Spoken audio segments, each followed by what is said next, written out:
Father God, we love you so much. So good to be in your house, Lord. So good to hang out with sisters from other misters and brothers from other mothers. Lord, I thank you, God, that I come 12,000 miles away and I still feel like I'm at home because we have one thing in common, Jesus Christ. And we love Jesus. Father, we pray tonight that his name would be glorified. And just as that wonderful worship leader said, that there's healing in his name, there's freedom in his name. And so, Lord, tonight we lift the name of Jesus over our situations, over our chaos, over our carnage, over our brokenness, over our sickness, over our need.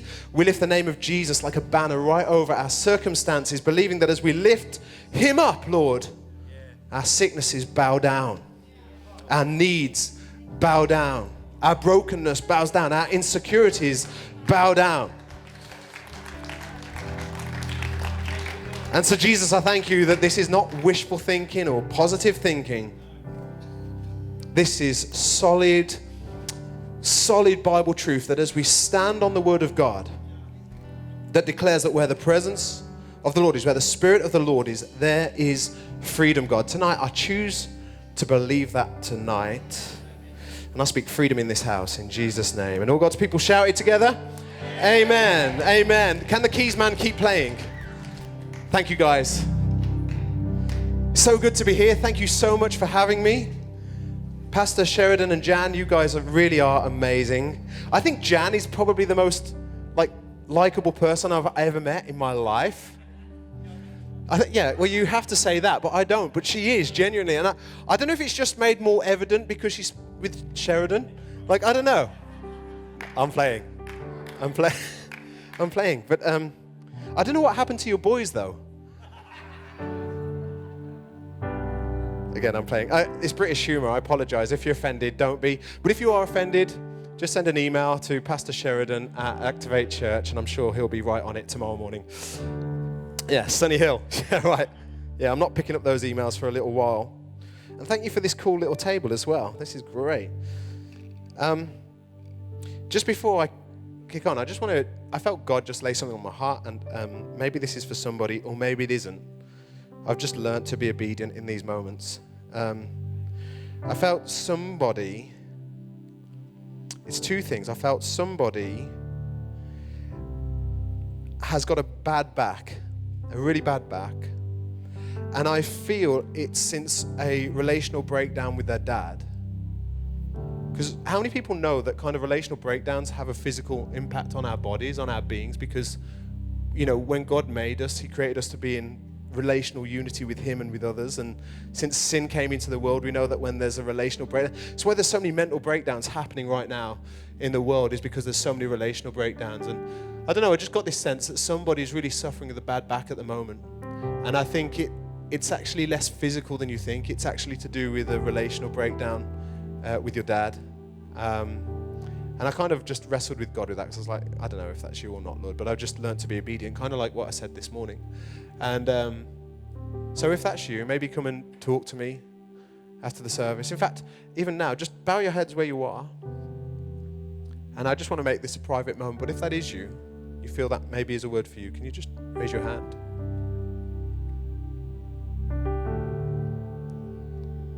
Okay. Cool. Come and talk to me after the service tonight, please. I'd love to pray. Blessing over you. Okay, open your Bibles to Acts 12. I was going to speak on something else tonight, but just the more I've been spending time with Pastor Sheridan and him talking me through the amazing vision of the house and kind of all that God's doing today, I got to drive around the new site. I was going to say potential new site. It's not potential. It's now a real deal. Just amazing. I mean, the vision is so big. We feel so overwhelmed. And me and Louise were both saying in the car as we were leaving that place, we just feel like we need to go home and expand our vision and our dreaming and all that sort of stuff. Our vision is too small. Just being inspired by your leaders. You've got great leaders. Great leaders do that. They challenge you to think bigger and dream bigger. But I just felt inclined to, share some thoughts that I was having about a year ago, and it's to do with prayer. And I think this is really important for you guys at the moment. One of my favorite sermon series that you'll often hear at church, and if you haven't been in church very long, you've got this in store to come. This is a treat. They're normally called Book God series, right? And it's where we read a passage of scripture and we read two words that really change the inclination of the passage. And the two words are, but God. So we read a circumstance that is quite bleak, where an outlook is kind of a bit not great. And then the scripture writer says, but God, and then the following sentence is normally an uplifting verse about what God's going to do different. And they're littered throughout the scripture. So in Ephesians 2, Paul says this, essentially, he says, you were sinful, messed up, broken, lost up the creek without a paddle, hopeless, gratifying the sinful nature and deserving of wrath. That was your predicament. Then he says, but God, because of his great love for us, made us alive with Christ. In Romans 5, Paul says, very rarely will anyone die for a righteous person, though for a good person, someone might possibly dare to die. Verse 8, but God demonstrates his own love for us in this: while we were still sinners, Christ died for us. Romans 6:23, Paul says this: for the wages of sin is death. Like, that's the consequence and the penalty of sin. But then he says, but the gift of God is eternal life in Christ Jesus our Lord. Even in the Old Testament, Genesis 50, speaking of Joseph talking to his brothers, says, you intended to harm me, but God intended it all for good. Psalm 73:26, David says, my flesh and my heart may fail, but God is the strength of my heart and my portion forever. I love passages like that because there's a little kind of shot in the arm boost of hope for people who are going through storms, who are going through chaos. Because the truth is, right now you might feel like you're broken, insecure, anxious about something. Let me tell you that we worship a God that loves to butt in. We worship a God who loves to butt into our lives, into our chaos, into our brokenness. Maybe you've got a dysfunctional relationship with your parents. Maybe you've got marital challenges in your world right now. Maybe you're raising kids who have walked away from home and walked away from God. Let me tell you, we worship a but God God. No matter what you're facing, a God who can show up and turn things around in an instant. We worship a God who can show up and by his presence, just by in worship, begin to minister a new reality and a new truth and declare truth over our life, because we worship a God who butts in. I love it. I love it. That's my story. That's the story of so many people who lead with me back at Sunny Hill. That's the story of so many of my friends. We were going one way. I shared some of my story at some of the campuses this morning, and you know, so much of my story is I thought I was happy, but I wasn't. I thought I had everything I need, but I didn't. And I was going after what I thought was going to make me happy, and I thought I was content, but it wasn't really delivering. And then all of a sudden I had a but God moment in my life, and God showed up, and the rest is history. Literally, my future was transformed. My destiny was changed. Like literally, my eternity was rewritten. It was incredible because we worship a God who butts in. Don't get too religious about this stuff. He's a God who rocks up and changes people. That's who he is. Time and time again in the scriptures, every single person, whether it's Peter, whether it's Saul, Paul, whether it's Abraham, whether it's David, whether it's Joseph, it's a God who comes into a moment that seems bleak and unhopeful and hopeless, but God shows in and changes something. I love it. But tonight, I wonder what it looks like to have a but church moment.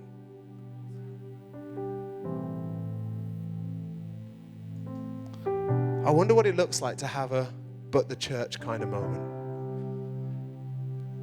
where church decides to step into the carnage of people's lives, where church decides to step off of its platform into the chaos of the world. I wonder what it looks like when we step out of our Christian bubble, where everything is nice and everything makes sense and we all know the songs that we sing, and we decide to get tangled up in the thing that is life. It's interesting, in Acts 12, this is what we read. It was about this time that King Herod arrested some who belonged to the church, intending to persecute them. Herod was an egomaniac. Know any egomaniacs? Don't look at the person next to you, that's awkward. Herod was so insecure, he was looking to do things that would promote his popularity amongst the people. And he says here, he had James, the brother of John, put to death with the sword. James was a key player in the New Testament church. He was important to all that God was doing. And And when he saw that this met with approval among the Jews, he proceeded to seize Peter also. So Herod saw that by getting James martyred and executed, that his fame and popularity rose amongst the Jewish leaders. And it kind of went to his head and he thought, wow, I mean, if this is what they're going to do for James, what would happen if I got hold of Peter? Because Peter, you could argue, was probably indispensable to the Church of Jesus Christ, although no one really is. He was a foundational building block to all that Jesus was doing through the church at this time. And we read that when he saw this met with approval among the Jews, he proceeded to seize Peter also. This happened during the festival of unleavened bread. After arresting him, he put him in prison, handing him over to be guarded by 4 squads of 4 soldiers each, which just seems like overkill to me, right? No? I mean, I know whether Peter had a crazy WWF kind of background or whatever, but it just seems like overkill to get like one of the pastors of the early church and kind of put them with 4 squadrons of 4 soldiers in each squadron. Like, it seems pretty heavy-handed unless Herod had kind of heard that this church is serious and that God is doing something in this church. And we read these lines, Herod intended to bring him out for public trial after the Passover. So this is the context. This is bad news to the early church. I mean, they're kind of struggling through anyway. Yes, they're seeing kind of growth and they're seeing impact and they're seeing miracles, but there's aggressive persecution breaking out. And I just wonder like what they're thinking their future looks like. Because it wasn't like the church was a rosy place to be. It was a difficult place to be. And now they've lost James. And now Peter's in prison awaiting the same outcome as James. And Herod, this egomaniac, is hell-bent on trying to wipe Peter off the face of the planet. And you just really feel like we need a but God moment. That's just what you feel. You feel like a God intervention is necessary in order to get Peter out of prison. Like if we could just read, but God showed up and just blew everyone away and just got Peter out of prison. That's the kind of thing you want to read. But it's amazing. Look what it says in verse 5. So Peter was kept in prison. Let's read the next 3 words together. But the church. But the church. But the church. I love but God moments, but I wonder if God loves but church moments.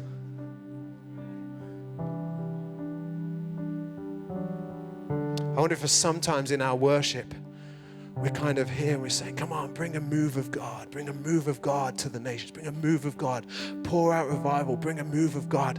And I wonder if sometimes God's in heaven, he's saying, come on, bring a move of people, bring a move of people, bring a move of people. Come on, God, show up. Come on, church, show up. Come on, God, bring the breakthrough. Come on, church, bring the breakthrough.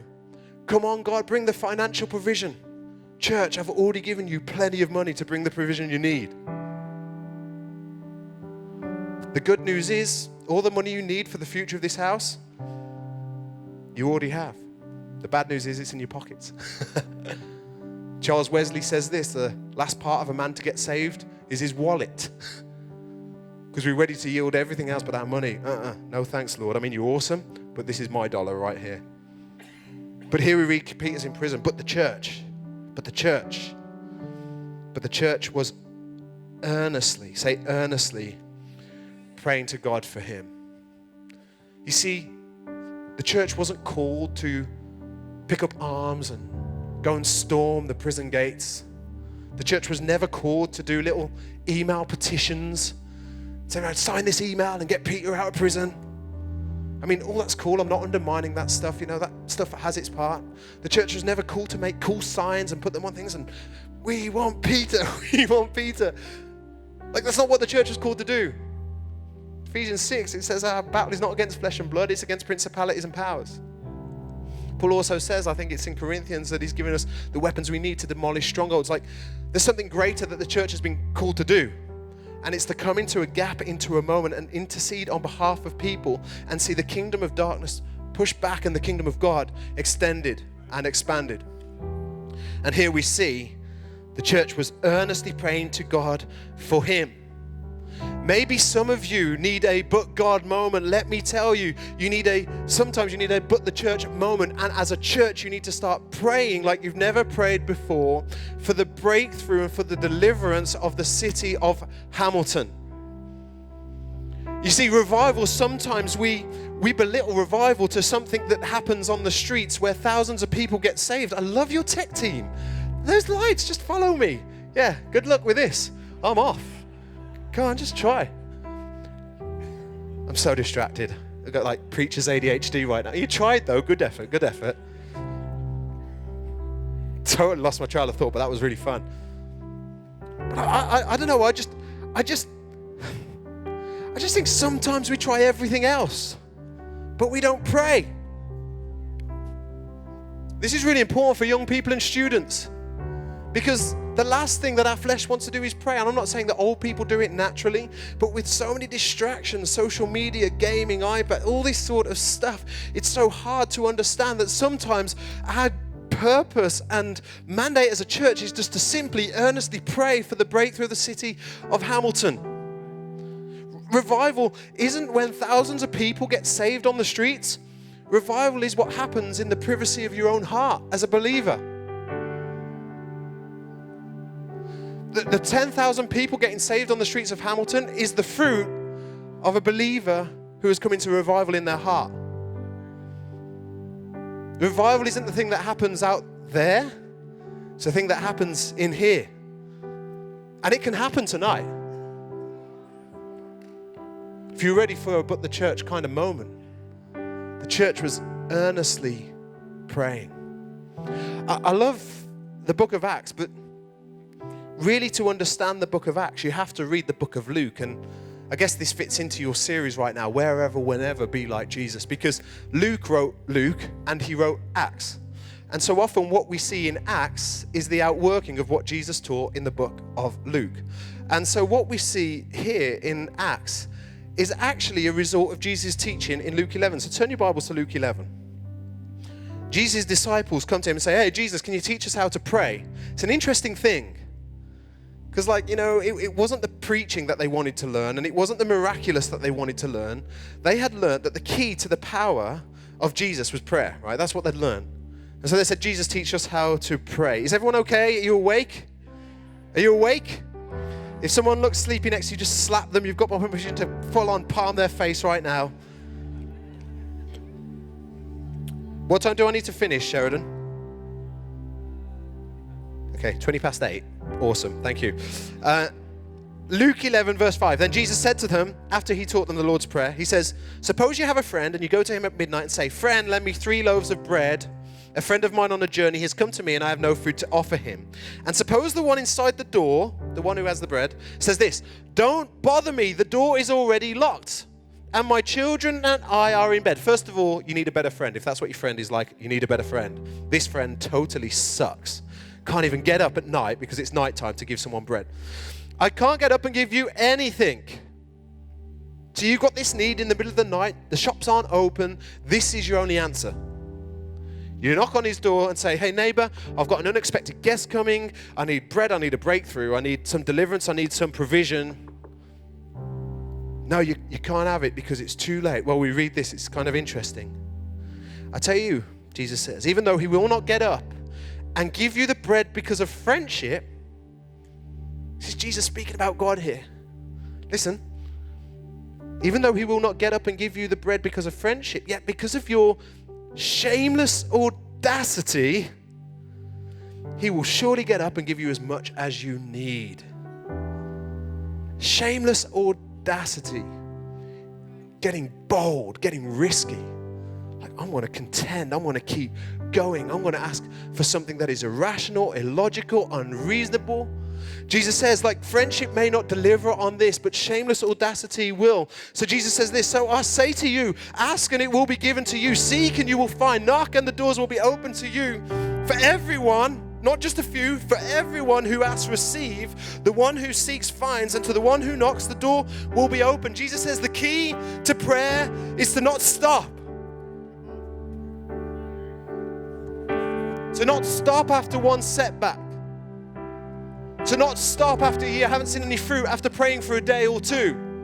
To not stop when you've been praying for your city month after month after month and you're not seeing the breakthrough, because Jesus says, hey, what friendship won't achieve, shameless audacity and perseverance and persistence will deliver every time. Jesus is essentially inviting you to annoy the heavens. Isaiah prophesies, he says, give yourself no rest and God no rest until he establishes Zion. Like, don't give up. Don't give up. Listen, this vision that your pastors have and that you carry is so much bigger than your ability to do it in your own mind. Yet if you pray and come into partnership with the Lord of the heavens and say, God, on earth as it is in heaven, your will be done. And it may not come overnight, but if the church gets behind it in prayer and has a but the church moment, if you tonight leave and decide, I want to resolve myself to make sure to activate that we have a but the church moment, and we are going to earnestly pray and contend for everything that God wants to unlock in our future, I believe that next time I come to New Zealand, I believe it. Revival's more of a choice than you think. We might be looking for a move of God. God is looking for a move of people. A couple of years ago, we had some South Koreans come, and kind of 30 of them just decided, hey, can we come and pray for some churches in England? Actually, there's about 800 of them, but we took 30 of them at Sunny Hill. And they traveled all the way from South Korea. And at first, that church were like really skeptical. Like, what? Why do they want to come to us? Do they just want money? Why would anyone just want to travel like 10,000 miles just to pray? Like, that's weird. And so they get off the bus, and I kind of greeted them, and I was like, hey, there was 30 of them. I was like, hey, should we go and grab some food? And they said, no, we've come to pray. I was like, well, we can get to praying. And he says, no, we need to establish a 24/7 prayer room. I'm like, you've been here 2 minutes, and clearly you didn't get the memo about British prayer meetings. You didn't get it. You didn't get it. Because we just have an hour of power, right? That's how we roll in England. I mean, there may not be power, but it's always an hour. You can bet your bottom dollar on that. And I was talking with them saying, oh, how is this going to work? And we'll just establish ourselves. But all of us want to pray, so we'll just make sure at least there's always 4 or 5 people just putting fuel on the fire in this boiler room of prayer. I was so challenged. I was like, man, this is my city. And God's had to bring people from 10,000 miles away to give me a kick up the jacksie. Jacksie, translated bum. You see, in England, we have established prayer rules. And I like these prayer rules because they kind of keep me feeling safe and good about life. Called prayer club rules, okay? And I don't know if the same in New Zealand. I'm just assuming that you guys are way more prayerful than us. But rule number 1 of prayer club is this: you have to sit in a circle. You have to sit in a circle. God doesn't come unless we're in a circle. South Koreans did not get the memo. I gave them a prayer room. There's a perfectly good circle in the prayer room. I made it myself. It wasn't square, it wasn't triangle, it was circle. And they decided they were going to march around the room instead. I was like, just sit on a chair in a circle, please. That's how we do it in England. It works. Not. Prayer club rule number 2. Everyone must pray at least once before we can finish the prayer meeting. If there's 8 people in the prayer meeting, we all need to pray before we can call it a day. So sometimes in a prayer meeting, you're willing, Gordon, to pray. And the coach, just pray, please. I really need to get home. Just pray. You're giving him the prayer eyes. Pray. Prayer rule number 3. This is important for you young people. Practice the prayers in your heads before you bring them to the floor. Practice them. Polish them. Make them good, right? Don't waste time with pithy prayers. Make good ones. Prepare them. Practice them. And there's a kind of caveat to prayer club rule number 3. Listen. But don't wait too long to pray. Otherwise, someone might steal your prayer. Anyone hate it when that happens? I'm like, that was my prayer. You should have prayed it then. Yeah, but I was performing it in my head, getting it right, just to make sure it washed well in the room, right?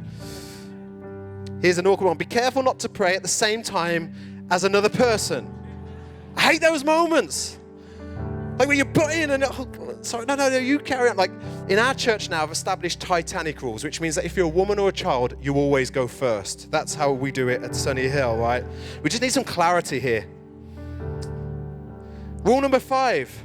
This is important. Remember to use relatively long words like sanctification, because that just impresses God and draws the power of heaven. God is like, whoa, I was doing something else, but he said propitiation. We're in right now. Come on. No one knows what he means, but we're all in. Father, Son, Holy Spirit, because that was a good word. Here's an important one. Quote scripture, even if it's not relevant, and even if it's not hermeneutically accurate, because it's impressive. Oh, and here's an important one for all you worshipers, okay? Feel free to sing a song that everyone knows. Don't go singing a song from 200 years ago. None of us were around, or maybe some of us were, but I wasn't around. And there's a caveat to that rule as well. Make sure we've agreed a key before you commit to the song that you're singing. Because there's nothing more awkward when you've got guys kind of, yeah, and women kind of, yeah. I joke, but so often this is what our prayer meetings look like in the UK.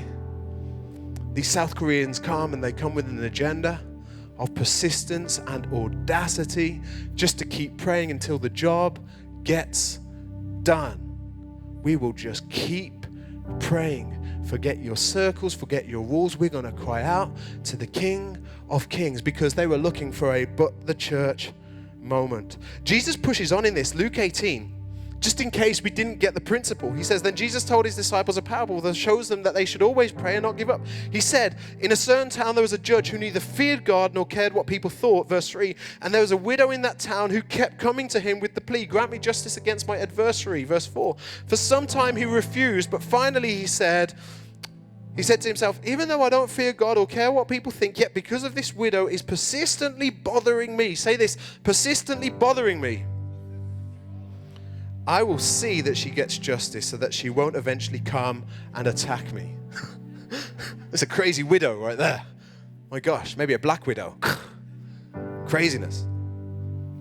Jesus is using an extremity here. He's not trying to say how harsh God is and how unwilling God is. He's trying to teach us the power of persistence. That's what he's doing. Saying, hey, if you want to see something shift, contend. If you want to see something broken, fight. Pray, pray, pray, and don't give up praying.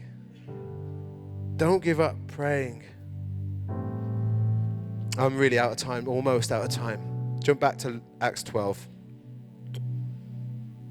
Peter's in prison, but the church were earnestly praying. Verse 6, the night before Herod was to bring him to trial, Peter was sleeping between two soldiers, bound with two chains, and sentries stood guard at the entrance. There was no coming out. Verse 7, suddenly an angel of the Lord appeared. Of course it did. That's mental. And a light shone in the cell. He struck. The word struck is a very strong word. It actually better say he smacked him hard. Peter on the side and woke him up. Quick, get up, he said, and the chains fell off Peter's wrists.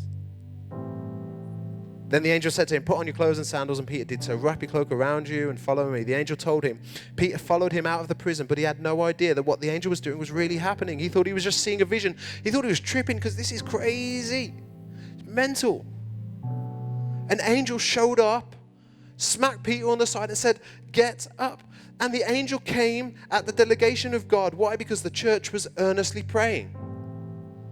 No praying church, no angel in the cell. I believe it's that simple. No church praying, no Peter getting delivered from his chains.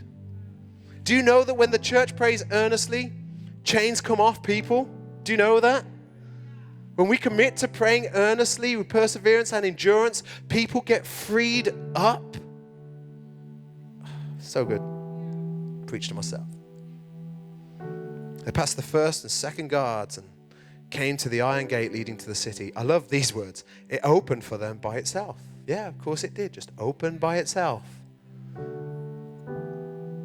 The iron gate had no personal kind of feelings or emotive inclination to open by itself.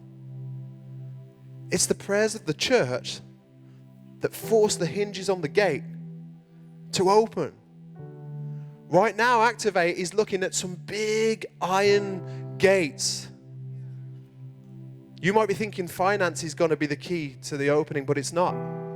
It's the prayers of the church that when the people come together and earnestly pray, doors open, hinges loosen, chains come free, people come out of prison. It's so good. So they passed through the gate, it opened for them by itself, and they went through it. And when they had walked the length of one street, suddenly the angel left him. Then Peter came to himself and said, now I know without a doubt that this Lord has sent the angel and rescued me from Herod's clutches and from everything the Jewish people were hoping would happen. Verse 12, when this had dawned on him, he went to the house of Mary, the mother of John, also called Mark. God, that's a mouthful. Where many people had gathered and were praying. In other words, this is the prayer meeting that we're praying for the deliverance of Peter. Verse 13, Peter knocked at the outer entrance, and a servant named Rhoda came to answer the door. It's a funny name, and I don't know why she's really written, but listen, Rhoda came to answer the door. When she recognized Peter's voice, she was so overjoyed, she ran back without opening the door. That's why her name's in there. Luke was like, everyone's going to know how dumb she was. That's crazy. That is crazy. Forever people are going to read that. I want to make sure that gets in the eternal word of God right there. She's awesome. Is there a Rhoda in the house? Oh! No way. Sorry. Come on. There we go. Give me a hug. Rhodas are amazing. I wondered why everyone was laughing. I was like, well, fair enough. People have beef with Rhoda. Clearly not. People love Rhoda. Memo to self, never assume there's no Rhodas more on planet Earth. I've never met a Rhoda in my life, but you're the first. Are you anything like this Rhoda? No. Oh, you are? Ah, cool. Well, you know, God loves the least of these. She was praying. Oh, yeah, she was praying. You're all right. Jan, you're just so nice.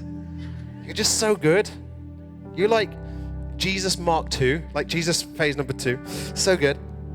When she recognized Peter's voice, she was so overjoyed, she ran back without opening and exclaimed, Peter's at the door! I mean, Rhoda is cool. I've always said that. I've always said Rhoda's awesome. Like, I don't know why people give her a hard time. She's quality. Like, she's so good.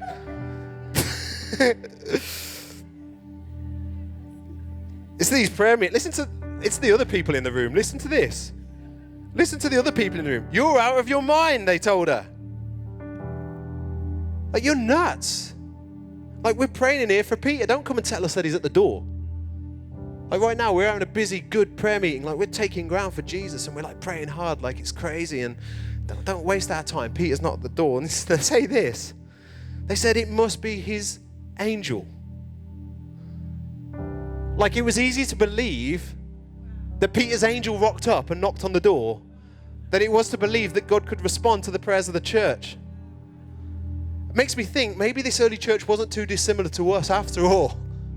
Just a normal prayer meeting that are trying to move heaven and earth to get Peter out. But Peter kept on knocking. He's like, oh my gosh.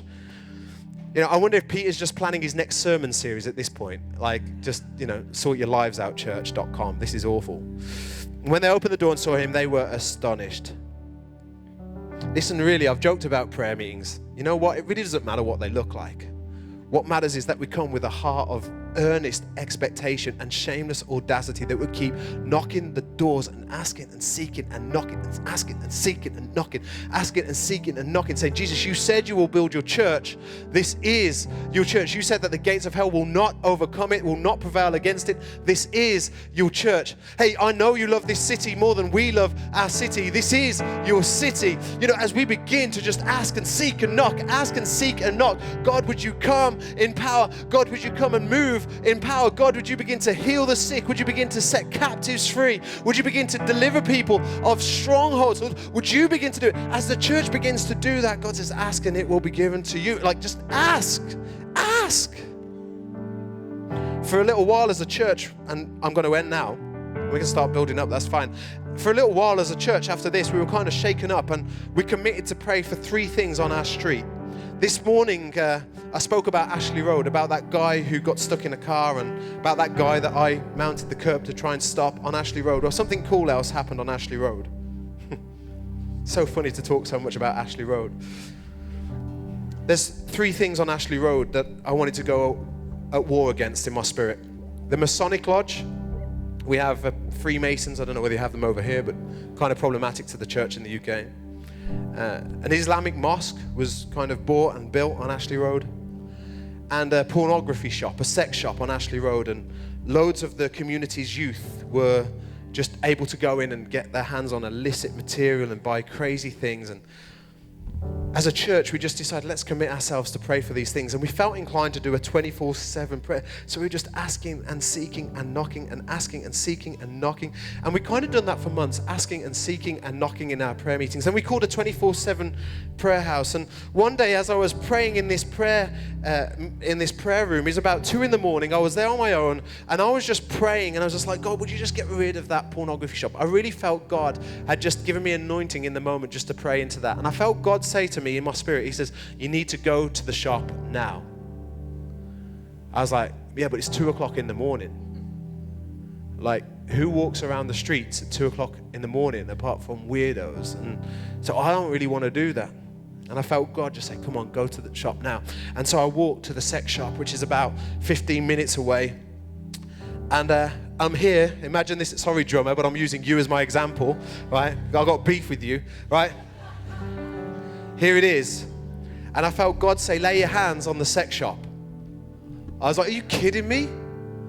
Lay my hands on the sex shop? What's that going to achieve? And what happens if people from my church drive past and see the pastor with his hands on the sex shop at 2 o'clock in the morning? This ain't going to wash in the newspaper, right? And so anyways, here he is, the captive inside. And I felt like, okay, let's just do this just to get this job done. Sorry if I grease up your drum screen. But I just laid my hands on the shop and I felt God say, start praying and prophesying in tongues. And so I start doing it. So not only do I look weird, I now sound weird, right? I'm like, start speaking this heavenly language. Just begin to just having a vision of what this place would look like if this shop wasn't there, what changes there would be in the community. And as I'm praying, I'm finding my gear in tongues and I'm just praying. And all of a sudden, a policeman taps me on the shoulder. Why me? Do you hate me? And the copper says, what are you doing, son? I said, well, I'll tell you what I'm not doing. I'm not looking through the window at 2 o'clock in the morning at this sex shop.